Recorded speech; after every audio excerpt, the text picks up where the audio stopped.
Bom, eu vou chamar o Gustavo Militão, ele é executivo de tecnologia na Johnson Johnson, e ele vai trazer um tema bem bacana aí sobre futuro, né? E é o Strategic Thinking Place.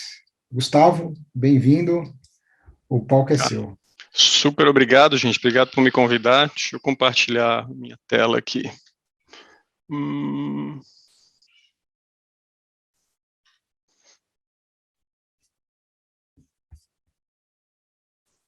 Já está aparecendo aqui.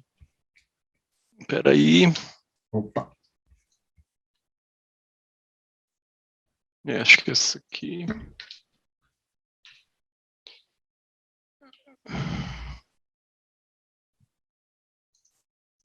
Então vamos lá. Eu vou falar um pouquinho sobre planejamento estratégico para vocês e como é que a gente faz estratégia nesse mundo mais ágil. E eu acho que eu vou começar com uma história, como forma de descomplicar a explicação de coisas que são complicadas. Vocês vão ver, descobrir o que o Santos Dumont e o 14 bis tem a ver com estratégia.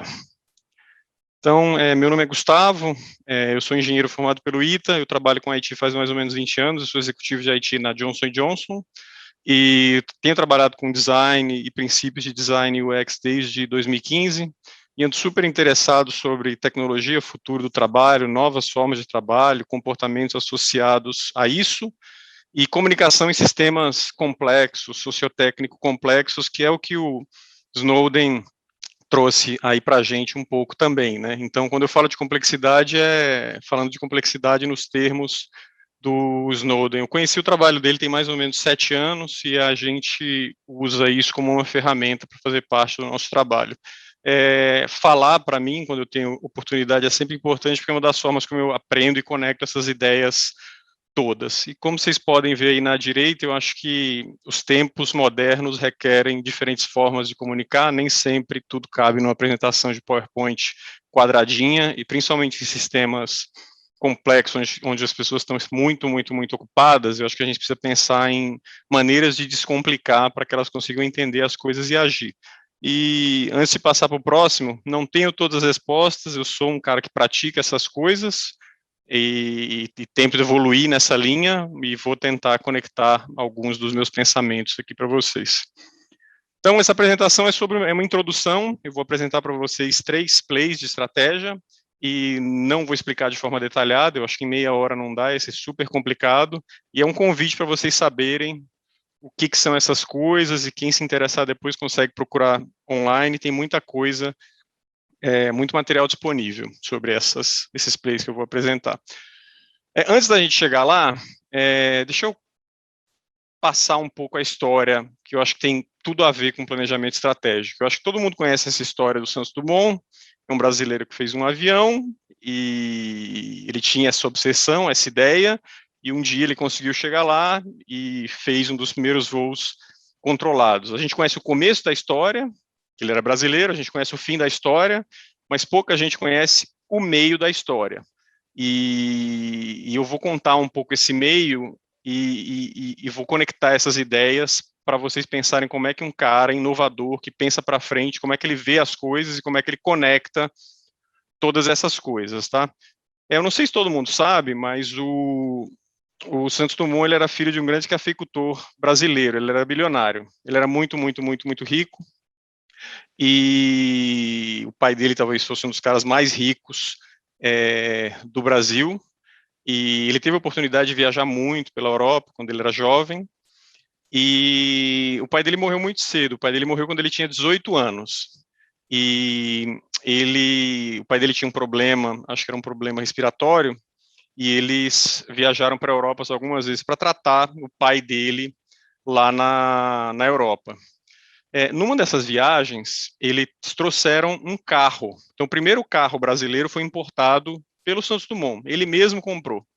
E ele se apaixonou pelo motor. Eu acho que esse foi o primeiro carro de 2 tempos que tinha um motor a gasolina. Ele se fascinou por aquela mecânica.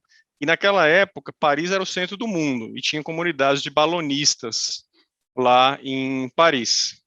E ele se apaixonou por pelos balões, aquela ideia de voar, e ele tinha um sonho, e ele achava que dava para voar de forma controlada, né? Você não consegue voar em balões de forma controlada. Você sabe quando você decola, você não sabe onde você pousa. E ele olhava para aqueles balões e ele via, nossa, deve ter um jeito de controlar essa coisa, eu só não sei como é. Então, quando ele viu um carro e ele viu que tinha um motor pequeno, que não era um motor a vapor, era um motor a gasolina conectado no carro, eu preciso conhecer como é que essa coisa funciona direito. Então, eles compraram um carro, trouxeram um carro para o Brasil, e não foi o primeiro carro emplacado aqui no Brasil, o primeiro carro emplacado no Brasil foi dos Matarazzo, mas ele foi o primeiro carro que chegou ao Brasil.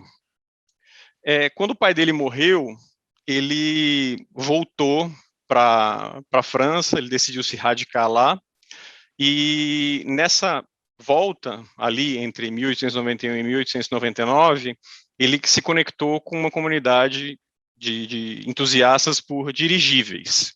E ele começou a construir os próprios dirigíveis, aquilo estava na visão dele do que era o futuro, voo controlado, e ele um pioneiro naquela área, e ele começou a ficar muito bom fazendo aquela coisa. E em 1901, teve uma competição, você tinha que sair de uma determinada área no subúrbio de Paris, você tinha que decolar com o seu dirigível, você tinha meia hora para dar a volta na Torre Eiffel e voltar, e ele foi quem ganhou essa competição. Ele ainda teve que pousar, teve um problema no dirigível dele, e ele, mesmo assim, ele decolou de novo e conseguiu chegar em primeiro.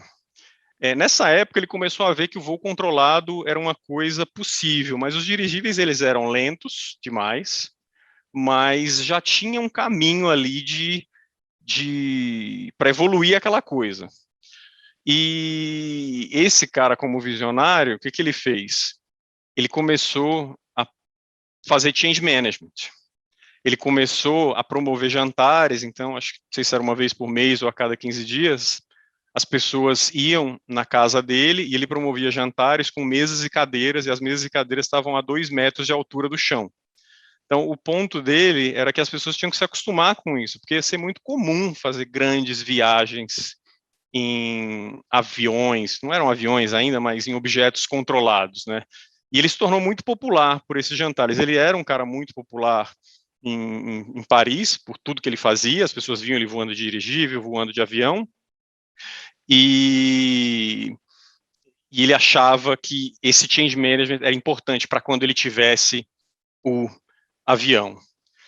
E indo um pouco na cabeça dele, quando você olha para esses elementos, isso ele disse depois, é assim, olha, muita gente não dava crédito para o que eu falava ou para o que eu pensava, mas quanto mais eles riam, mais eu ficava feliz, porque eu tinha uma visão clara na minha cabeça, e eu achava que um dia eles iam me dar razão.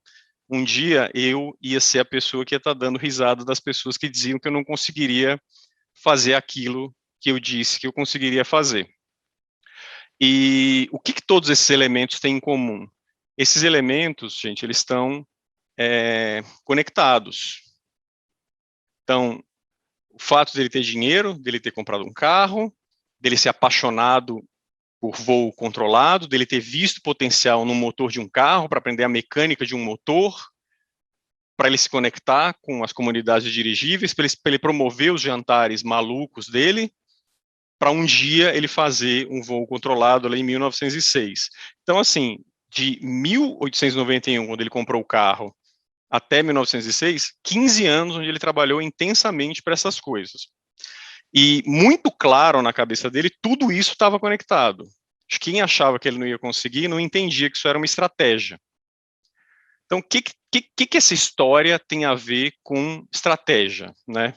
Então, estratégia é um destino, você tem um propósito massivo, transformador aí, uma coisa que você quer fazer, uma coisa que você quer fazer que é muito grande, e você tem que quebrá-la em pedaços, e ela tem uma origem, que é onde você está.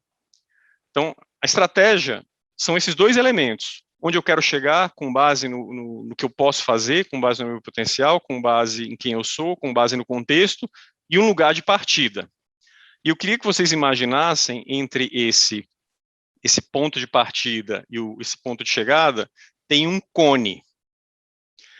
Todas as coisas que ele fez de 1891 até 1906 estão dentro de um cone, que é o cone do que ele achava que era possível, viável, e todo dia a gente toma uma decisão, olhando para onde a gente está, olhando para onde a gente quer chegar, e essas decisões podem colocar a gente dentro do cone ou fora do cone. E então essa ideia do olhar para frente, tomar decisões de curto prazo que façam sentido naquele momento, sem penalizar o futuro, a gente faz isso todo dia e é super, super, super importante. Quando você não tem uma visão de futuro, você só toma decisões curto-prazistas. Quando você só olha muito para o futuro, você não entrega valor para o seu cliente naquela hora. Então, como é que nesse mundo que está mudando tão rápido, como é que a gente balanceia essas coisas e como é que a gente quebra esse super futuro que tem lá na frente com o nosso presente em pedaços e caminha nesses pedaços. Um exemplo de coisa que ficaria fora do cone. Ele era um bilionário, em 1991 eles estavam fazendo muito carro, e estavam projetando os carros, ele podia ter sido um dos caras, ele poderia ter ido para Detroit, podia ter financiado o Ford. Né? A Ford, construída pelo Ford, a terceira empresa dele, junto com os irmãos Dodge, ele podia ter financiado aqueles caras, mas essa decisão tiraria ele desse cone. Então, pensa nessa ideia do cone.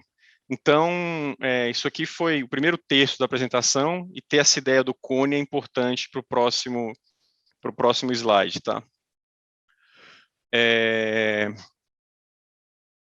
Quais são os plays? Agora que vocês entenderam a ideia do cone, os plays são o seguinte: toda vida que alguém vem conversar comigo sobre estratégia, fala, eu preciso desenvolver uma estratégia, eu queria evoluir uma estratégia, são esses três exercícios que me vêm à cabeça, né? O primeiro é essa ideia de future cons. Eu acho que essa é uma ferramenta super interessante porque ela traz elementos para o debate de qual é a qualidade desse futuro. Quando a gente faz um workshop de estratégia, todo mundo tem uma opinião de para onde as coisas deviam ir. Acho que a gente devia fazer A, acho que a gente devia fazer B, mas é difícil qualificar, às vezes, o futuro. Então, essa ferramenta traz elementos para você ter conversa sobre o futuro qualificando aquela coisa. Então, quando alguém fala, eu acho que a gente devia fazer isso, aquilo é possível?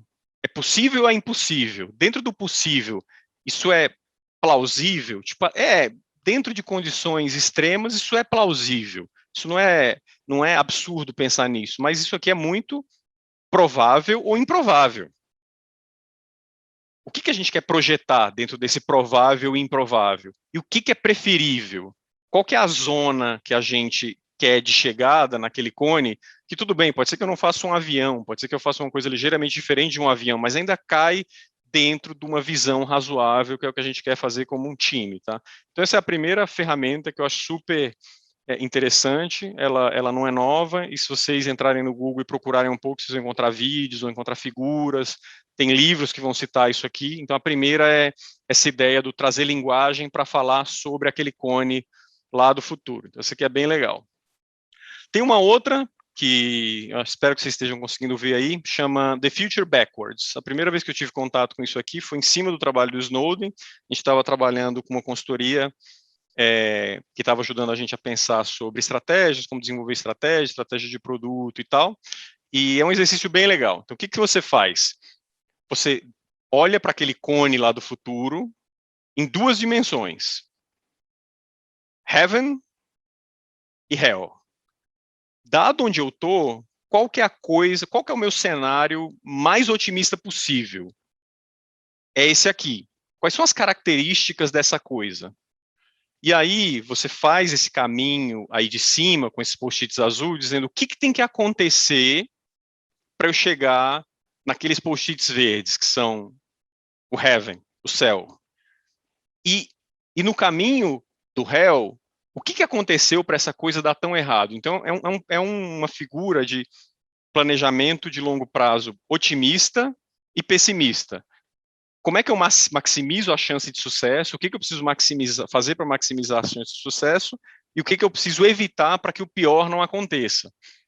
E depois que você faz isso, você consegue ter uma ideia clara do, tá bom, nós estamos agora em 2021, de acordo com as minhas projeções, para eu atingir o céu, eu devia estar fazendo isso, e para não cair no cenário mais pessimista, eu tenho que evitar que essas coisas aconteçam. Então, isso te dá uma referência de o como você está adiantado ou atrasado com relação a onde você quer chegar, tá? E te ajuda a tomar decisões no curto prazo. Então, você toma as decisões no curto prazo olhando duas coisas. Eu estou perto ou longe do que eu projetei, e isso me leva para dentro do meu cone do futuro ou me tira daquele cone do futuro? Se você só toma decisões curto-prazistas, você não está gerenciando o seu futuro, né? Tem uma outra ferramenta que eu acho que é interessante, que é da McKinsey, tem um livro também na Amazon que chama Three Horizons. Então, essa ideia de Horizon 1, Horizon 2, Horizon 3, que é o que eu devia estar fazendo no presente para garantir que eu tenho um amanhã e que eu tenho um depois de amanhã. Então, a maior parte do meu tempo, talvez 70% do meu tempo, é entregar valores para o hoje, entregar valor para o meu cliente hoje, entregar o projeto que eu preciso entregar na semana que vem. Só que um pedaço do meu tempo hoje, eu tenho que explorar o dia de amanhã. Então, já tem tecnologia saindo, já tem leading edge AI em áreas que não tinha antes. Como é que eu separo um pedaço do meu tempo para aprender e consumir essa incerteza para quando essas tecnologias chegarem num ponto de preço melhor, como é que eu garanto que eu consigo aplicar essa coisa? Eu já sei, eu já aprendi, eu já vi que é viável. Ela pode não ser economicamente atrativa no momento, mas eu aprendi sobre ela. Então, maior parte do tempo você faz o dia a dia, um pedacinho bem menor, mas ainda significativo, você pensa no amanhã, e o Horizon 3 é, vou pesquisar coisas sabendo que pode ser que essa coisa não vire. Então, por exemplo, criptomoeda e blockchain quando estava começando. Ninguém sabia que ia virar o que vira hoje, mas alguém devia estar olhando para isso para sentir essa coisa. Então, o Horizon 3 é meio que a sua zona de apostas. E tudo bem. E então, como dividir esse tempo do curto prazo, do médio prazo e do longo prazo? Talvez o melhor jeito de pensar seja 70% ou 75% do tempo você foca em coisas do Horizon 1, 20% você foca em coisas do Horizon 2, coisas críticas que eu tenho que aprender, projetos estruturantes que eu tenho que implementar, e um restinho, talvez 5% do seu tempo, da sua capacidade, você dedica para o Horizon 3, tá? Tem uma outra ideia aqui, que não é necessariamente um play, e eu acho que vai muito ao encontro do que a Elaine falou e do que o Snowden falou no keynote dele. Nos dias de hoje, quanto mais colaborativo, melhor. Então, quando eu falo esses são exercícios interessantes, não é para alguém fazer sozinho, é para a gente fazer esses exercícios em conjunto, um time amplo, ouvindo todo mundo, considerando pontos de vista diversos, que desafiam o status quo. Quanto mais colaborativo e inclusivo a gente tiver, mais e melhor vai ser a qualidade dessa análise e a qualidade da saída desse planejamento e o comprometimento das pessoas depois para executar essa coisa. Então, assim, quanto mais inclusivo a gente for, mais colaborativo, maior a chance da gente encontrar uma oportunidade assimétrica de valor, tá bom? Então, assim, esse pedaço aqui é o segundo terço da apresentação, e eu tenho só mais um slide aqui, que quanto mais eu estudo sobre essas coisas de design, facilitação, comunicação, conversa em grupo, mais eu acho que a gente se esquece de back to basics. Às vezes a gente tenta se conectar com técnicas ou exercícios novos, mas de verdade o básico bem feito ajuda bastante a gente. Então, uma ideia do básico bem feito é, antes de você ter uma ideia num post-it, de você pensar, escrever aquela ideia, explicar para o outro, aquela ideia ela não existe, ela está na sua cabeça, você tem cheiros daquela ideia, você acha que você devia fazer aquilo, você tem uma intuição, mas você não sabe por quê. E eu acho que esses exercícios da gente tentar comprimir as coisas num papelzinho, com 3 ou 5 ideias ou um título, de que todo mundo vai entender, é muito interessante, é muito matadora. Você colocou num papelzinho, aquela ideia existe, ela passou a existir. Você conseguiu articular aquela coisa. Então, antes da gente ir para uma sessão de discussão, onde a gente não consegue articular as coisas, acho que esse exercício do vamos tentar articular exatamente o que você está pensando, tenta explicar para eles. Então, em vez de ir para um brainstorming aberto e sem estrutura nenhuma. A segunda, sobre post-its e sobre boas facilitações, é que ela elimina essa questão do introvertido e extrovertido. Geralmente, extrovertidos falam demais, introvertidos não participam. Quando a gente faz uma dinâmica em silêncio, onde as pessoas capturam as suas ideias em silêncio por um tempo razoável, às vezes 5, 10, 15 minutos, cada um pensando e tentando fazer com que aquela ideia e material aterrize, você elimina aquela coisa do quem fala mais do quem fala menos. E isso, em grupos extremamente grandes e diversos, isso é um problema para as, vamos dizer assim, para as minorias comportamentais. Então, boa facilitação, um bom uso de post-its físicos e virtuais ajuda nessa coisa. A outra coisa, pelo menos para mim, que eu aprendi nos últimos 3 ou 4 anos, a gente faz facilitação no mundo todo, com gente da China, da Ásia e tal, é uma super forma de inclusão cultural e linguística, né? Se você pega alguns países asiáticos, eles não se pronunciam falando. Né? Se você faz uma pergunta, eles respondem. Agora, se você faz um exercício e diz, ó, gente, 20 minutos, capturem as suas ideias, elas se expressam, elas falam. E se você diz, quem escreveu esse post-it aqui? Ah, fui eu. Articula essa ideia para mim. Eles articulam. Então, é uma grande ferramenta de inclusão. Super ferramenta de inclusão. E linguística também, porque não é em todo país que você encontra, no nosso caso, que a gente trabalha muito em inglês, que você encontra gente que fala muito bem inglês. Então, às vezes, o cara não consegue articular uma ideia que é ao vivo, mas ele consegue escrever num post-it aquela ideia, e aí a gente vai tirando dele, a gente entendeu. Isso aqui é uma boa ideia. Então, essa é uma coisa super importante. E assim, como eu falei no começo, isso comprime e acelera muito a comunicação. Né, se você está numa sala com 20 pessoas para discutir um determinado tópico e cada uma fosse apresentar, falar de onde vem, dar um monte de contexto e você só tem 1 hora ou 1 hora e meia, né, rende muito pouco. Então, um processo de facilitação, vamos dizer assim, bem feito, usando os plays corretos para que problema você está tentando resolver, ajuda a comprimir, acelerar a comunicação. Você vê uma ideia coletiva se formando com as personalidades das pessoas isoladas, o que vale é a ideia, a formação daquela ideia como um grupo. E última ideia que conecta todas essas ideias tem até um typo ali, mas post-its uncover interesting things. Eles revelam coisas interessantes. E às vezes é legal porque a gente está num processo de captura de ideia, principalmente quando é para discutir assuntos mais sensíveis, e tem post-it que fica sem dono, porque a pessoa escreveu, mas ela ficou tímida de dizer que foi ela que escreveu, mas está lá. E se está lá, a gente vai discutir daquela coisa. Então, essa ideia dos post-its, do mural, do Miro, eles ajudam muito nesse processo. E assim, facilitação online funciona, são diferentes ferramentas que você tem que usar, mas funciona bem, a gente tem feito em escala e tem produzido resultados muito interessantes para a gente e tem aberto nossos olhos para essa questão das opiniões assimétricas, das culturas diferentes. Então, esse mundo online é novo para todo mundo, mas ele é bem interessante também. Então, o que eu tinha para compartilhar com vocês é isso. Esse aqui é o meu LinkedIn.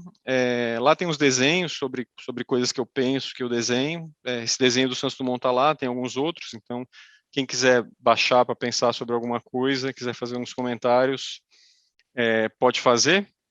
Então era isso, gente. Deixa eu voltar nesse slide aqui para finalizar. São esses os 3 plays. Quem se interessou super por isso aqui, dá uma googlada, lê um livro, manda uma pergunta. Se eu conseguir ajudar, com certeza eu vou ajudar. Mas isso aqui era o que eu tinha para mostrar para vocês hoje. Super obrigado. Rafael.